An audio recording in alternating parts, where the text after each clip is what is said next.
Now, it was a decade ago in the run-up to the 2014 Lok Sabha election. Prime Minister Modi was still the Chief Minister of Gujarat. He had famously decried "Na khaunga, na khane dunga." He had even added that he would bring back illegal wealth that was stashed away in tax havens abroad by rich Indians and distribute the money among the poor. 10 years later, now in 2024, Prime Minister Modi has taken his slogan a step forward. In a mega exclusive to Network 18, Prime Minister Modi has not only attacked the opposition for being corrupt, interestingly, this time Prime Minister has also assured that jisse khaya usko lौटाऊंगा. Brings us to the question, has Prime Minister's assurance cornered a corruption-riddled opposition? That too at a time when Congress and its star campaigner Rahul Gandhi are talking about redistributing the wealth of the rich among the poor. Or is it that Prime Minister has been long on rhetoric?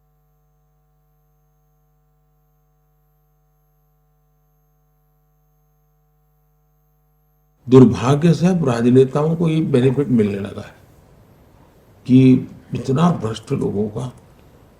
मैं तो हैरान हूं कि कोई अखबार वाला किसी भ्रष्ट व्यक्ति का इंटरव्यू लेने जाए। एक चार्ल्स शोभराज मैंने अखबार देखा था कि लोग इसका इंटरव्यू करने जाते थे, और आज मैं देख रहा हूं। वरना कोई भाई अब इनके विषय में एक बार क्लियर हो जाए तब तक रहने दो। ये पतन है समाज जीवन का।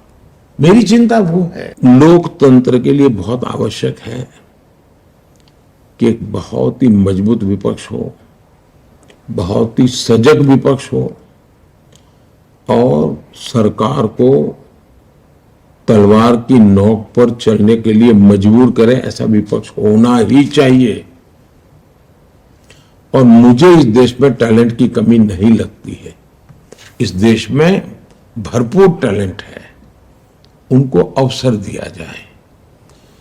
मुझे लगता था कि 2014 से 2024 एक अच्छा विपक्ष मुझे मिलता। मेरे भी जीवन में कोई कहेगा क्या कमी है, तो अब अच्छे विपक्ष का अभाव है, मैं कमी महसूस करता हूं, क्योंकि उनसे मुझे कोई पॉजिटिव कंट्रीब्यूशन मिल ही नहीं रहा। लोगों को तो ये लगेगा ठीक है सरकार ने पैसे ले लिए, हमारा क्या है। तो मेरी कोशिश ये है कि न खाऊंगा न खाने दूंगा। वो आगे है, जिसने खाया है वो निकालूंगा और जिसका खाया उसको खिलाऊंगा।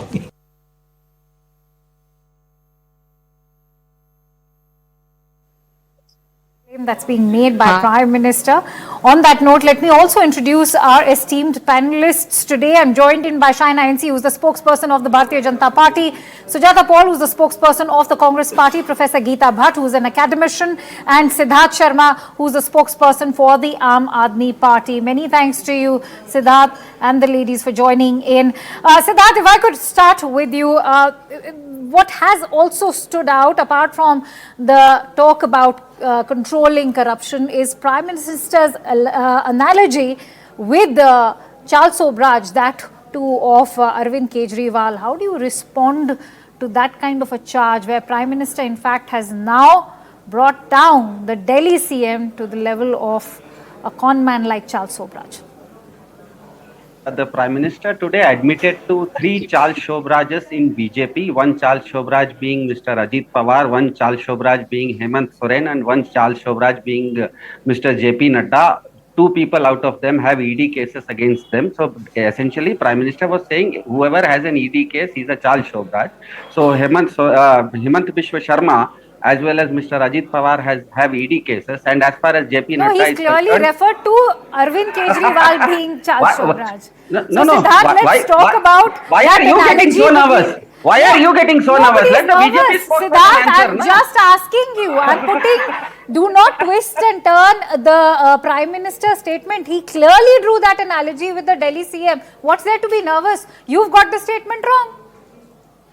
That's what I'm saying. When he said about Kejriwal, he essentially was admitting that three Kejriwals, three Charles Shobrajas are there with the BJP. The third one being Mr. JP Nadda, who has taken 60 crore worth of electoral bond illegal money from Mr. Sharath Reddy, who is an accused number one, the kingpin in the so-called Delhi liquor scam. Anyway, coming back to the point here, I think with due apologies to the whole panel, because all of them are esteemed ladies, today a hitherto pejorative term has been legitimized by the Prime Minister. Mujra is now part of the Sanatan lexicon as of today. So if I disagree with the BJP spokesperson and I ask them to retire to some Mujra, nobody should take offense to that. Okay, now puns No, but aside. I bar you from using those offensive analogies, and you cannot Akanksha, from camouflage where your to nervousness where in is laughter. our party going? If you- Raj Sharma Why is the Prime Minister from deploring using that that you as a pejorative word? spokesperson are camouflaging that with laughter and referring to derogatory terms like Mujra. Nobody is over here doing Mujra. They're educated Mr. the Prime women. Minister We of have India has used the spokespersons word and Mujra academicians, today. and it's The Prime deplorable. Minister of India It's today has demeaning used if the you will word use Mujra. that So, analogy. Akansha, You can leave my show if you are going to use such an analogy. I've banned you from doing that. Please, Shaina, before I am accused of being a Bharatiya Janata Party stooge, please go ahead and defend your party. You know, I don't think it makes sense to even talk to this Aam Aadmi Party because they are nothing but a brushed Aadmi Party. No, first Look of all, at the they don't reference send to their context. spokespersons, and then when they send their spokesperson, they use demeaning analogies such as Mujra and all that too for an esteemed panelists of women. May I'm It's just coming shameful. to Your that. party doesn't know how to respect women. Akanksha, let me please The respond. Prime Minister has used it. So Let whatever me you please want to say about respond, it, Director, Akanksha. please mute him out because he's not going to let anybody speak. Please, Shaina, go ahead. You know, this is the irony of this Aam Aadmi Party, which is actually a brushed Aadmi Party. It only plays victim card. It only tries to do this drama and plays up issues. What has the Honorable Prime Minister said? He has said the message to looters of this country is that corruption will not be tolerated and corruption should not be tolerated. Money which is recovered and received, which belongs to the people of India, should be put to the best use of every Indian. And when he hit out on the issue of corruption, nobody is absolving any individual of corruption. And based on this particular case of the AAP party, we know that the ED had the money trails, the PMLA under which it fell, the 380 crores which was used in the Goa election is known to one and all. Liquor licenses being changed, looting money that belongs to people, taxpayers, you and me, by policies which are changed. This is what the Honorable Prime Minister is talking about. All right. And I want think to bring that, you in- know, really I want to bring in analogies. Sujata. Right. I also Analogies is one thing, Akanksha, but more importantly, we need to know this tough message, which is that in this days to come, politics has changed. It is politics of performance, and it is based on your honesty and hard work and not on the monies which you usurp. The analogy becomes crucial even more so, Shaina, because we speak at a day when we know that Delhi is polling. Also, not to forget that the Chief Minister is only out on interim bail. Henceforth, in fact, Sujata, I expect you to make better sense of this entire discussion. Is the Prime Minister tall on rhetoric and being short on promises? Many have, in fact, alluded back to all the cash that he had promised back in 2014 to bring back and, in fact, deposit an amount of 15 lakh rupees in the accounts of the poor people. That is now being brought back into focus. I'd like you to weigh in on that aspect as well. Akanksha, I think the Prime Minister is terribly rattled and frustrated today, because if you hear clearly, what he said on your show was that I don't understand why the media is giving space to Arvind Kejriwal when he made that analogy with Charles Shobraj. So that shows that he's become very desperate, seeing that the media somehow is giving space to opposition leaders, allowing them to speak their mind and taking their word forward to the people of the country. Because after all, there has to be a level playing field. Mr. Kejriwal has been failed, right? So why is it that the Prime Minister does not want the media to allow him space, or even other opposition leaders? Because in other interviews, he's also made this point that I don't understand why is the media giving so much of space to these people. Who are these people? The opposition. Second point, when he talks about the weak opposition, what is he talking about when he says, I want 400 and these people will be reduced to 40? This is all rhetoric, and it also shows his fear and frustration. And this, it's a fallacious argument to say that, no, it's because he wants to give a better number. Not at all. In a democracy, it is the Janta, which is the Janardhan. You go very humbly before the Janta, and they decide who will be given, space in Parliament. If he was respectful of the opposition, all the Bhrashtacharis, and I just heard about anybody not being absolved of anything. So is it now that the Shobraj Yukt Bhajpa is also doing what the Prime Minister said, and you agree that it's a derogatory word? So, you have questioned the Prime Minister by questioning the Aam Aadmi Party spokesperson on that word, Mujra. Professor Geeta Bhatt, if I could bring you in on that aspect, as far as Prime Minister's own claims are concerned of na khane dunga, also jiska khaya hai wo wapas launga, all that is of course also coming at a time we've seen the Congress party and especially Rahul Gandhi make claims of how there will be a survey done and there've been promises of wealth redistribution made. How is that now working out? We've been talking about a level playing field between the opposition and of course the government. At the same time, we've seen the opposition direct its attack on the basis of how democracy is under threat. But we've seen that corruption, as far as corruption is concerned, that's almost been offered on a platter to Prime Minister and the BJP to attack the opposition. Well, Akanksha, you see, even in 2019, if you go through the old video clips of the opposition, you will find that it was the same rhetoric, it was the same statements that were coming out, that, if Modi government comes again, then, the constitution of this country is in danger. This is exactly the same rhetoric which is being repeated by the opposition. And I think that is what the Prime Minister was trying to address when saying that you are expecting we are the largest and the oldest democracy of the world. And here we do need, for any healthy democracy, a strong and an opposition which can do a constructive criticism. It's something which is required and which needs to be welcomed. But unfortunately, if you look at the kind of charges that are being placed by the opposition, whether it is Mr. Rahul Gandhi or, whether it is Mr. Akhilesh Yadav or whether it is Mr. Kejriwal, the kind of allegations that they are trying to put forth in terms of policy making, you please tell me what is exactly what they have to offer as an alternative. The alternative that is being offered is based on that we are going to come out and we are going to do an economic survey and then we are going to do a wealth distribution. It is something, this is not we are not, even the communists, even Russia has long before given up on, collecting everybody else's wealth and then redistributing it. I think, all right, is it... Akanksha, may I say something? Sure, go ahead.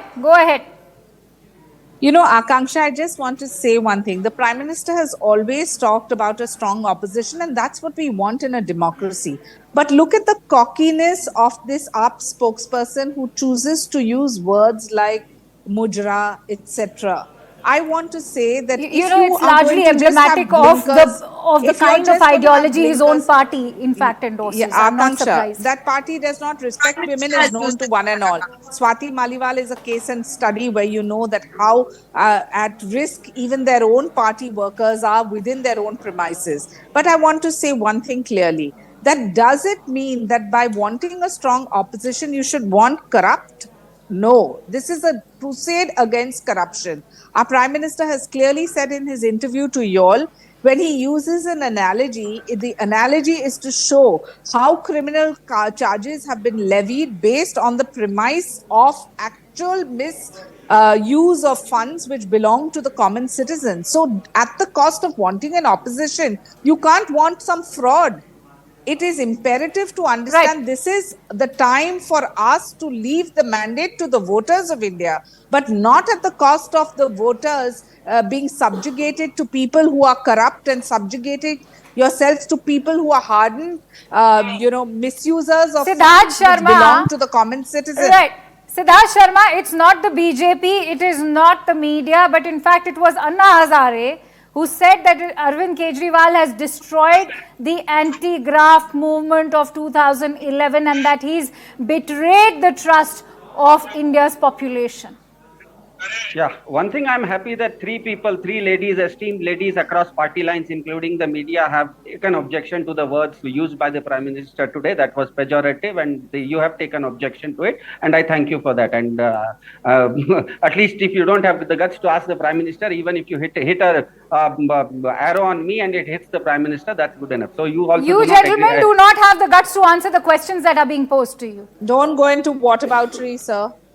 Come on. It's the Prime Minister. I'm asking it's the Prime you, Minister who has used when the you're talking pejorative. about the women over here, including the anchor on the show, we're talking about what Anna Hazare has said about the Chief Minister.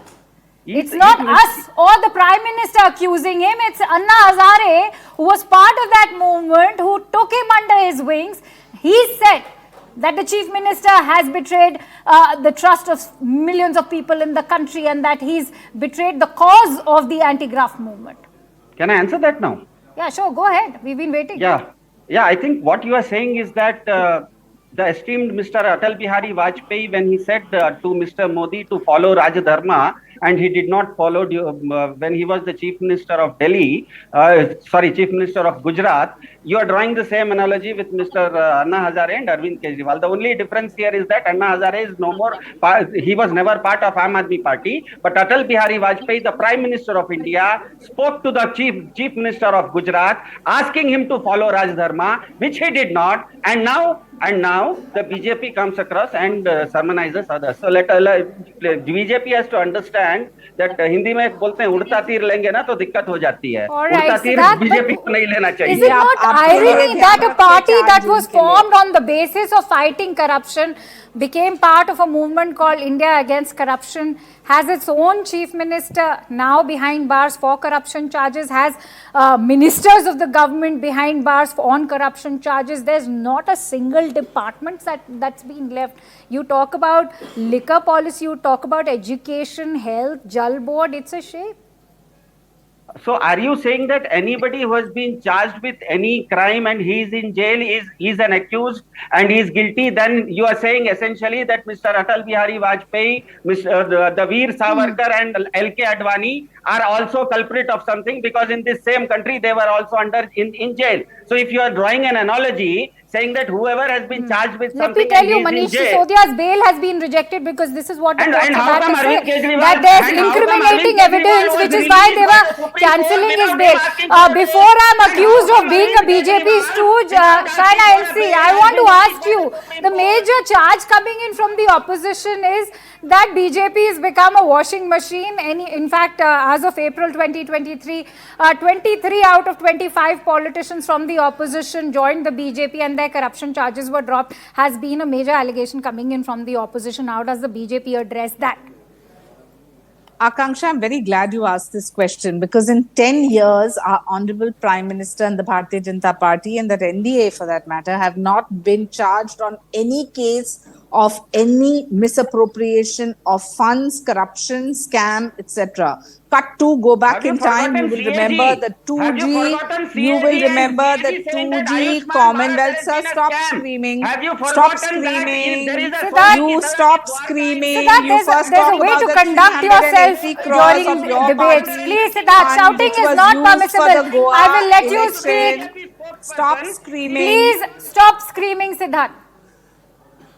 Yeah, I think first you need to teach him manners of a debate to understand that to speak when you're spoken to. The Aam Aadmi Party cannot be the ones giving us this whole sermonizing when 380 crores of fund and money trail is known to one and all for the Goa elections. We know the kind of misappropriation of funds and what the findings were, and how liquor licenses were not just amended, but complete policies changed to appease a few. I think our Prime Minister walks the talk, and nobody is absolved of wrongdoing. Cases which are sub judice and with the courts, let the courts decide. There's no case of political insulation by the Bharatiya Janata Party. And when the Prime Minister hit out at Mr. Kejriwal, it is an absolute sentiment of crores of Indians, which is to say that you cannot be absolved of corruption and then play this whole victim card and suggest that, India needs a strong opposition. I'm running short of time, Shaina. India does not need corruption. Sujata Paul, you heard what Shaina is saying. She's saying that the Prime Minister has walked the talk. There are comparisons being drawn between 10 years of NDA versus 10 years of UPA, which was marred by scams. There was no scam, and it has been proved that there was no scam. Otherwise, why is it that nobody has been convicted in the last 10 years? And all the ones who you accused of corruption and who you are saying have not been absolved of any charges are all in the Bharatiya Janata Party. So they are accused of corruption by you no less. The CAG report has indicted you. If you look at the PM CARES fund, it's not transparent. You look at the electoral bond scheme, we know that you've got 8,000 crore worth of rupees. Before 2014, questions are raised about electoral trusts also, Sujata. Let me speak, please. Akanksha, I haven't had the chance to speak. Please, Let me please finish. If you look at their offices, before 2014, they did not have the money to build these offices, these grand offices. Everybody can build an office, but not these grand offices that they built in every district. Where has the money come from? Suddenly, after 2014, all this money has come from. But when you take, you are upset with that word that the Aam Aadmi spokesperson spoke. I want you to hear this.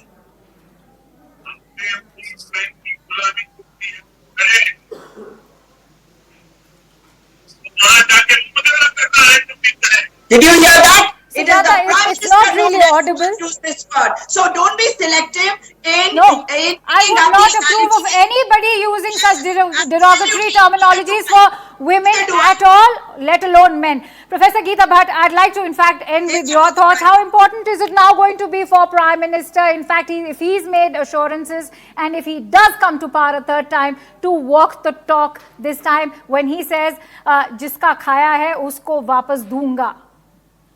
Halak mein se nikal lunga. Professor Geeta Bhatt, let me have your closing thoughts. Yes, Akanksha. Yeah, so there was an audio drop. So, I just want to add here that it is very important to note that, the opposition is all the time, when they are trying to put the charges, they are forgetting that for almost 6 decades, Congress was in power.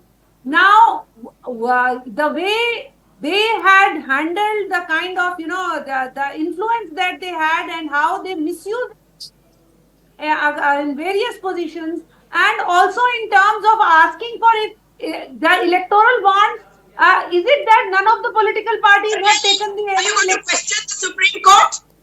To all the opposition parties, isn't it that they refuse in terms of accepting electoral bonds? Santiago Martin of Future Gaming happens to be the highest donor as far as electoral bonds are concerned. He's also accused of having associations with the TMC, with of course the CPIM, Congress and the DMK as well. I'm going to have to leave it at that. Many thanks to you, Sujata, Professor Bhatt, Siddharth Sharma and of course Shaina NC for joining in on this discussion.